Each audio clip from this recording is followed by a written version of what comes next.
Good morning, families and friends. You see, my topic for this morning is prepare for the promise, based on Joshua 3:1-5 and Numbers 14:41-44.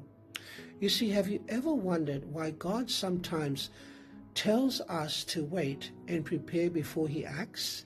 You see, in Joshua chapter 3, the Israelites are standing at the edge of the Jordan River, one step away from the promised land.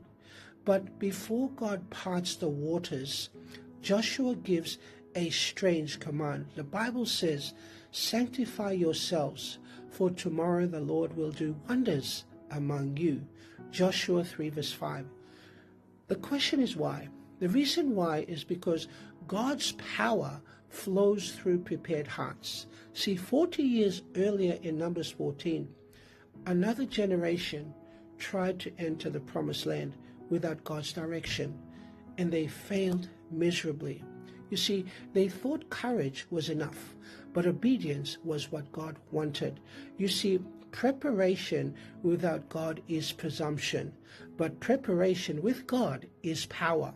See, Joshua's people didn't move until they saw the ark, the symbol of God's presence, go before them. You see, they had to trust that the same God who opened the Red Sea would also open Jordan. And he did, but only after they consecrated themselves. The lesson is simple. See, before God does something great around you, he must do something within you. You see, he's not asking for your strength. He's asking for your surrender.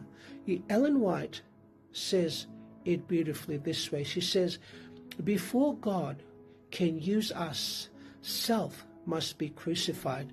Patriarchs and Prophets, pages 369.